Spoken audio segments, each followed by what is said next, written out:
Le genre des noms en français. Ah là là. Pour beaucoup, c'est une véritable montagne. On a l'impression que c'est une corvée, n'est-ce pas? Mais et si on voyait ça différemment? Si, au lieu d'une corvée, c'était plutôt un puzzle intellectuel, un défi vraiment fascinant. Allez, on plonge ensemble pour découvrir ce qui se cache derrière. On est tous passés par là. Ce sentiment, cette hésitation quasi systématique, cette petite frustration de ne pas savoir si un mot est masculin ou féminin. C'est une expérience universelle, un vrai rite de passage pour quiconque apprend le français. Et on se retrouve constamment face à ce choix, le ou la. On a souvent l'impression de jouer à pile ou face avec la grammaire. Mais est-ce que c'est vraiment juste une question de chance? Ou est-ce qu'il y a une logique, quelque chose de caché derrière tout ça? Et ce qui est vraiment crucial de comprendre, c'est que ce n'est pas qu'un petit détail. Non, non. Le genre peut changer complètement le sens d'un mot. Prenez livre par exemple.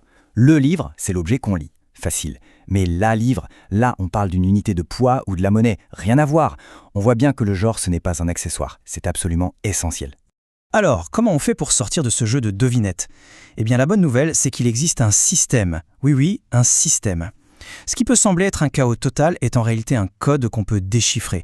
Et une fois qu'on a les clés, le mystère commence à s'éclaircir. Et tenez-vous bien, parce que ce chiffre, il change toute la perspective. Une analyse statistique a montré que dans 88,14% des cas, oui, vous avez bien entendu, plus de 88%, le genre des noms français suit des règles et des schémas prévisibles. Ce n'est donc absolument pas une loterie, c'est un système. Allez, on commence par le masculin. Il y a des terminaisons qui sont de vrais indicateurs. Si un mot finit en age, ment, o ou isme, il y a de très très fortes chances qu'il soit masculin. Pensez à le fromage, le mouvement, le chapeau, le capitalisme. Reconnaître ces motifs, c'est un raccourci super puissant. Passons au féminin maintenant. Là aussi, on a des indices très clairs. Les terminaisons comme tiation, sion, ur, té, ans ou ans, ça signale quasi systématiquement un nom féminin. La situation, la culture, la beauté, l'intelligence. Ça couvre des milliers de mots, surtout des concepts un peu abstraits. Mais ça ne s'arrête pas aux terminaisons. Il y a aussi des catégories sémantiques entières qui partagent le même genre. Les jours de la semaine, les mois, les saisons, les noms d'arbres et les langues sont par défaut masculins. Le lundi, l'hiver, le chêne, le français. C'est une autre couche du code, une autre clé à notre disposition. Bon, bien sûr, il y a les exceptions. On ne va pas se mentir, c'est souvent elles qui nous frustrent le plus. Mais il ne faut pas les voir comme une preuve que le système ne marche pas. Non, elles sont simplement la dernière pièce du puzzle, le défi final à relever pour vraiment atteindre la maîtrise.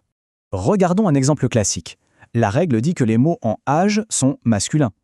Le garage, le village. Et c'est vrai dans la grande majorité des cas. Mais on a la plage, la page, la cage.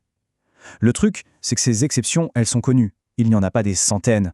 Une fois qu'on les a identifiées, elles deviennent gérables. Et voilà une pensée pour vraiment dédramatiser tout ça. Même les francophones natifs se trompent parfois. C'est vrai. Comme le suggère cette citation, l'erreur fait complètement partie de l'apprentissage. L'objectif, ce n'est pas la perfection immédiate, mais la progression. Alors, soyons patients. Alors justement, comment on fait pour mémoriser efficacement ces fameuses exceptions? Eh bien, il existe un outil d'une puissance redoutable, une technique très ancienne qui peut littéralement transformer notre approche de la mémorisation. Et ce n'est pas une nouvelle application à la mode, c'est une méthode qui a des milliers d'années. Elle était utilisée par les grands orateurs de la Grèce antique et même dans la fiction par Sherlock Holmes. Ça lui donne une sacrée crédibilité. Ce n'est pas un petit truc, c'est une véritable méthode cognitive qui a fait ses preuves. Ça s'appelle le palais mental. Son principe est à la fois simple et génial. On associe des informations à des lieux spécifiques dans un endroit qu'on connaît par cœur. Pourquoi ? Parce que notre mémoire des lieux, notre mémoire spatiale, est extraordinairement performante. Le palais mental l'exploite pour ancrer des informations abstraites dans des lieux bien concrets. Bon, à cette théorie, on passe à la pratique. Comment construire son propre palais pour les gens en français? L'idée, c'est de l'ancrer dans un lieu réel, familier, comme un trajet qu'on ferait ici même à Genève. Voilà comment ça marche, en 4 étapes simples. D'abord, on choisit un parcours qu'on connaît sur le bout des doigts. Disons le trajet depuis le bâtiment Unimel de l'université jusqu'au bord du lac. Ensuite, on identifie des points de repère très clairs sur ce trajet. Pour chaque exception, on crée une image mentale très forte et on la place sur un de ces points. Pour réviser, il suffit de refaire le chemin dans sa tête. La clé du succès, c'est de créer des images qui marquent les esprits. Plus c'est absurde, plus c'est surprenant, mieux ça fonctionne. Notre cerveau est programmé pour retenir ce qui sort de l'ordinaire.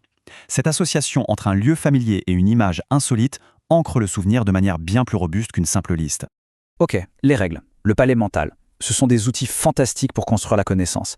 Mais le but ultime, c'est autre chose. Le vrai objectif, c'est de ne plus avoir besoin de réfléchir. C'est de transformer cette connaissance en un réflexe, un automatisme. Et ça nous amène à la règle d'or, la plus importante de toutes. N'apprenez jamais un nom de façon isolée. Jamais. Apprenez-le toujours avec son article. Ce n'est pas problème, mais bien le problème. Ce n'est pas voiture, c'est la voiture. L'article et le nom doivent former un bloc inséparable dans notre esprit. C'est le fondement même du réflexe. Parce qu'au fond, c'est de ça qu'il s'agit.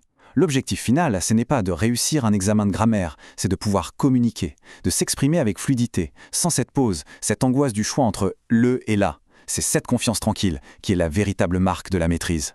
On termine avec cette pensée. Apprendre à maîtriser le genre en français, ce n'est pas juste une compétence linguistique. C'est aussi apprendre comment apprendre. Le palais mental, c'est un outil qu'on peut appliquer à d'innombrables autres domaines. Alors, une fois cette complexité conquise, quelle sera la prochaine ?